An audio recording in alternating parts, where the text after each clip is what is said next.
নবীন প্রবীণ বুঝি না, আমি বুঝি আসল আর নকল তৃণমূল। আসল তৃণমূল কে? যে মমতা বন্দ্যোপাধ্যায়ের আদর্শে নিজেকে মানব সেবায় নিয়োজিত আর অভিষেক বন্দ্যোপাধ্যায়ের হাতকে শক্ত করতে চায়, সেই হলো আসল তৃণমূল বলে মন্তব্য করেন রাজ্য তৃণমূল কংগ্রেসের যুব নেত্রী সায়নী ঘোষ। বুধবার বিকেলে বাংলার প্রতি বঞ্চনা ও ১০০ দিনের কাজের টাকা রাজনৈতিকভাবে আটকে রাখার প্রতিবাদে সরব হল জেলা যুব তৃণমূল কংগ্রেস। রাজ্য তৃণমূল কংগ্রেসের যুব নেত্রী সায়নী ঘোষের মিছিল শুরু হয় উল্লাস মোড় থেকে, শেষ হয় বর্ধমান শহরের কার্জন গেট চত্বরে। সেখানেই সভার আয়োজন করা হয়। সায়নী ঘোষ বলেন, স্বামীজি, বিদ্যাসাগর, রবীন্দ্রনাথ সম্পর্কে খারাপ কথা বলেছে বিজেপি বাংলা বিদ্বেষী ও নারী বিদ্বেষী একটা দল। লোকসভা নির্বাচনে বাংলার মানুষের জবাব দেবে। রাম মন্দির প্রসঙ্গে সায়নী ঘোষ বলেন, আমরা ধর্মের রাজনীতি করি না। প্রাথমিকে নিয়োগ নিয়ে বিচারপতি অভিজিৎ গঙ্গোপাধ্যায়ের নির্দেশকে নিয়ে সায়নী ঘোষ বলেন, আমরা চাই যোগ্য প্রার্থীরা চাকরি পাক। সিএএ নিয়ে তিনি বলেন, ভোট এলেই বিজেপির গল্পের গরু গাছে ওঠে। আমরা তো বারবার এক কথাই বলছি যে আমরা ধর্মের রাজনীতি করি না। যাদের কর্ম নেই, যাদের উন্নয়ন নেই, যাদের মানুষকে দেওয়ার কিছু নেই, তারা ধার্মিক উন্মাদনা সৃষ্টি করে ভোটের রাজনীতি করতে চায়। তৃণমূল কংগ্রেস উন্নয়ন করতে চায়।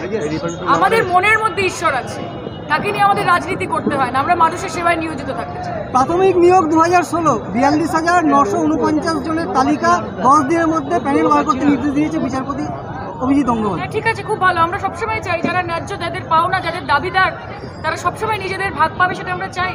আমরা আজকে 100 দিনের জন্য লড়াই করছি, আমরা আজকে আবাস যোজনার জন্য লড়াই করছি। যারা যোগ্য চাকরি প্রার্থী তারা নিজেদের জন্য লড়াই করছে, আমরা সেই লড়াইকে সমর্থন করি। লোকসভা ভোটের আগে সম্ভবত সিএ চালু হচ্ছে, এরকমটাই খবর আছে। তার তো এখনো খসড়া তৈরি হয়নি। এই ধাপ্পাবাজিটা দিয়ে দিয়ে আর কতদিন চলবে? চালু হচ্ছে না সেটা তো বাংলার মানুষ দেখতে পাবে। 4 বছরের ওপর একটা আইন নিয়ে এসেছে, সেটা এখনো লাগু করার মতো ক্ষমতা নেই। কি বলছেন আপনারা? চালু করতে হলে করুক, ট্রান্সপারেন্সি রাখতে হবে, মানুষকে বলতে হবে। আর হবে কি হবে না সেটা তো আপনারা ভোটের আগে দেখতে পাবেন। গল্পের গরু কি বলে যেন ওটাকে? হ্যাঁ, গল্পের গরু গাছে উঠে গেছে। এখন দেখুন কবে নামে কি হয়। পূর্ব বর্ধমান থেকে শেখ মিলনের রিপোর্ট, एसडीटीवी न्यूज।